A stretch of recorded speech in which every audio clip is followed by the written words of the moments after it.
My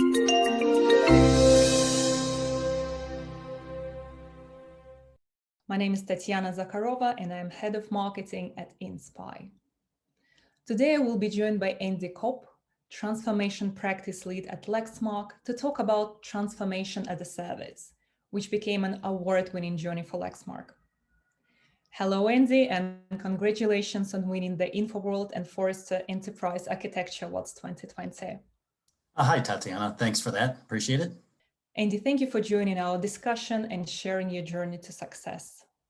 I would like to start with the enterprise transformation. So enterprise transformation. Andy, you and your team have done a great job at Lexmark. For the attendees here today, please can you elaborate what enterprise transformation is and where to start the transformation journey? So as far as enterprise transformation, I have a fairly simple definition of transformation that I use as a way of thinking about it. For me, continuous improvement is about changing something about the how. To really achieve transformation, I believe you have to change something about the what, and just changing something about the how is not sufficient to say you've driven some level of transformation. And as you go on this transformation journey, you're really trying to address a need around really moving your company from thinking about transformation as a project, as some kind of point in time exercise, and moving them more into what does transformation look like as just a way of life, and what does it look like when it becomes part of our DNA. And I talk quite a bit about how can you undertake the exercise of driving digital transformation when you really still have an analog company. And what I mean when I say that is not that, well, you don't use any kind of technology to enable your business. That's just simply not the case. It would be very rare to find that company today. Everyone's using technology to enable their business. But if you really created a digital rendering of your business itself in terms of what the business does, how it does it, where it's enabled by technology, where it's enabled by data, and to really drive that kind of enterprise grade, enterprise level transformation, we look at these two frameworks as being critical to that journey. One is what we call the digital thread. How do you create a repository, a way to deliver consumable data about your business entities, for example, your product, the entire life cycle of that product, from design all the way to decommission, and once doing that, serving up that data in a consumable way to business analysts that want to, and data scientists that want to further analyze that data to gain insights about your business that maybe you couldn't have gotten any other way without looking across this entire life cycle. But once you've gained these insights, how do you actually drive change in your business? How do you change something about what you do? And that's where the enterprise digital twin comes in, where we have a model of our enterprise that we use to understand how do we take these insights and actually adopt them and drive to some outcome for the business. Okay, I have understood that transforming the enterprise is a transition from analog to digital. What are the obstacles you have faced at Lexmark, and how did you overcome this? Can you share any examples, please? So as you might expect, the main obstacles to transformation are really not technical. They're very much cultural. How do you really get the people on board to participate in this kind of exercise where they feel like perhaps what they see as their key differentiator, the knowledge that they have in their heads and in their minds, that we're now trying to render into some kind of digital form as we create an enterprise digital twin. How do you really make those people realize and recognize that we're actually just giving them the tools and methods and techniques to actually build upon that expertise? We need to get that knowledge out of their heads. We need to get it out of the hive mind and make a digital asset of that collective knowledge. But we need to do it in a way that we're also equipping people to turn around and apply that more effectively. One of the things that I really encourage people to do is to not necessarily say transformation is a project and make it more of that way of life. And the way that seems to be most effective to do that in most of the businesses I've worked with or been associated with is to really leverage the investment portfolio that you're making in the business anyways. There's a technology investment that you're making in the business. Leverage that to be a change agent for your transformation and to build those capabilities on how you actually drive and deliver that transformation. So what we really did was we very specifically identified pilots that we were going to use to exercise our digital transformation toolbox. And you need to be able to fairly quickly move from architecting, designing, defining, talking into putting it into practice. I sometimes just call it life in the projects. That's really where things get done. That's where you're pulling together these cross-functional teams. Anyways, they have a mission. There's a business case associated with it. How do you start applying some of these new techniques to that portfolio and using that as a way to exercise your method? So we very specifically had a pilot to build our enterprise digital twin. We very much had a pilot to apply that digital twin towards a transformation exercise. We very much had a pilot to establish our digital thread. And then once you build those foundations, those just become part of the toolbox as you start to apply it to other elements of your portfolio. So leverage that, investment portfolio, get the people engaged in the work, have them get their hands on it, have them use it and apply it. There's no better way to get people to embrace this than to actually have them apply it to this work that we have to do. So that would be how we try to overcome those obstacles. You have mentioned the digital twin. What is that exactly? Is it a framework you have applied? And can you elaborate on how to reflect the real world as a digital copy? So I think when most people think about a digital twin, I think for many people, the thing that comes into their mind is a CAD model. And I'm not going to say that isn't a good way to think about a digital twin. I think a CAD model typically creates a foundation for particularly a product digital twin, not necessarily other types of digital twins like a manufacturing digital twin or a service digital twin. But when you think about that CAD model as a design digital twin, the thing that really makes that CAD model more of a digital twin is that you start to ingest actual data from the operations of that product and not just running simulations against it. You're actually ingesting data from your sensors in the product into the model and watching how the system performs as a system, not just as unique data points.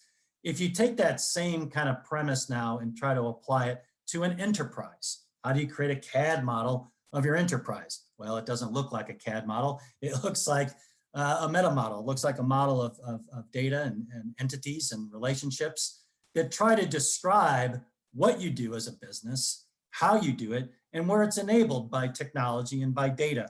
And you really need to make that a living, breathing asset that you continue to invest in, but also to continue to get return on that investment. And one of the things that you look at in terms of that digital twin is how do you leverage that in every way that you can.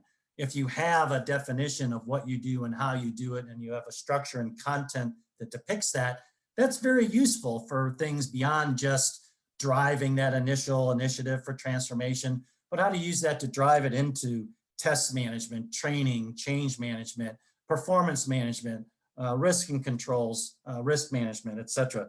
So these different communities of use also become vested and invested in the maintenance and upkeep of that enterprise digital twin. That becomes that thing, that model that you always go to make your adjustments. I've gained new insights. I want to understand where and how that impacts my business. You leverage that digital twin to drive to that new future state.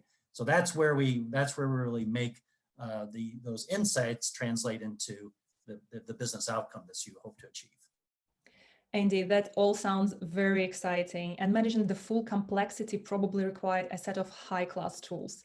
Or have you done it using Excel, Visio, or PowerPoint? So I've really learned a couple things over the years as I've kind of applied these techniques to business. One is that you really cannot render your enterprise digital twin in say the Microsoft Office suite. It literally just collapses under its own weight. and no matter how well intentioned and how well organized and how well conducted, it's just too much without that, having that referential integrity of an underlying meta model to organize all these components. It's just too complex to try to do, this link from this Word document to this Excel spreadsheet, that cell to this Visio diagram. You need an underlying meta model to do that. And there is certainly a niche of tools in the marketplace that helps you do things like that, whether they're EA tools or BPA tools or a combination of the two. But we've also found that if that meta model becomes purely, I'll say, documentation driven versus actually being an integral part of, say, your ITSM solution, then all your change management, all the way you leverage that asset becomes very procedural versus something that just becomes part of what you do. And that's so critical, is you can't do this thing as something on the side. It just has to be an integral part of how you work and how you execute your projects, how you manage your portfolio, how you manage change, how you manage incidents, and to have something that can go out and for example, discover all the, I'll say, quasi-physical things. Where are your servers? Where are your network? Where's your network gear? What applications do you have? What licenses do you have? But then also be able to put an architectural layer over that and keep that synchronized. If that was entirely procedural and done even in a Microsoft Office or some other meta model tool, some BPA EA tool, it's still very difficult to manage if there's an operational team working in one world and the architects and designers working in another world. The thing that's been very powerful for us with a tool like InSpy on top of ServiceNow is that it's allowed us to converge those worlds. And whether it's our architects, it's our designers, our developers, our operations team, we're all working in the same sandbox, in the same tools, in the same models. And that's the power of what a tool like InSpy has been able to bring to us. And talking about enterprise architecture management, what is the role of enterprise architecture management in this transformation journey? And before we wrap up, what is your advice you can give to our audience if they want to be successful in their enterprise transformation? Sure. So I believe the organization should look to the enterprise architecture team to help them establish the guardrails. The enterprise architecture team should be heavily involved in creating the toolbox, the transformation toolbox. I often talk about establishing our capabilities. What are the tools, the standards, the methods, and the governance that we need to apply to the creation of our enterprise digital twin and also using that to drive our digital transformation. And one of the things that always strikes me really time and again is really just a lack of getting your arms around the basics. And I'll say some of the basics are things like having a normalized and standardized business process. I see evidence time and time again that if you try to drive transformation across a set of really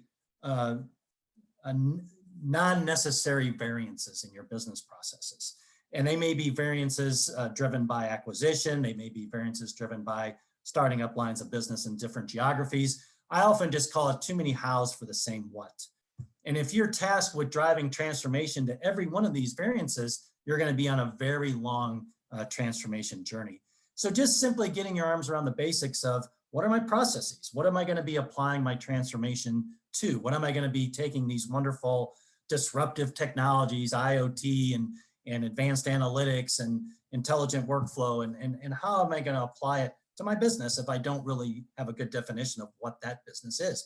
Also, just things like understanding what the business objectives are and the business drivers. We have an approach we take where we only have 7 of what we call priority dimensions that we could pick from as we drive our transformations. You might pick a primary, a secondary, and a tertiary, but really no more than 3.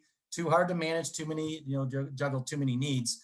But are you trying to drive the business towards more innovation, towards improving your time to market, towards reducing costs, towards enhancing the utilization of your assets? There's only 7 of those. And if you can just get alignment with the business and the stakeholders on what are the things that you're trying to achieve and what are you trying to aim your transformation at, those become very important guideposts. A process that you design a future state around to deliver innovation is going to be very different than a process you might design a future state around driving out cost.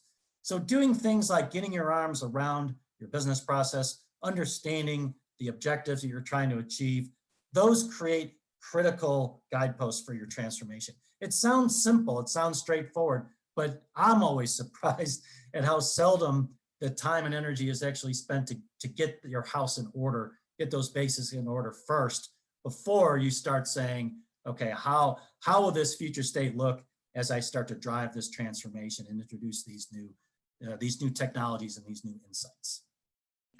Thank you, Andy. That was very insightful, and I'm sure very helpful for all who is watching this interview and thinking about transforming their enterprise. Thanks for the opportunity, Tatiana. I always enjoy speaking with you and with your firm, and to everyone at the conference attending. I hope you get everything you're looking for out of the conference, and thanks for your time. Thanks everyone for watching, and looking forward chatting to you here in the chat sections, and happy to join the conversation about your successful enterprise transformation. You can find more about our applications, Designer, UPMX, and Freelucy on our website, www.ins-pi.com, and also make a free trial. Transform together with us.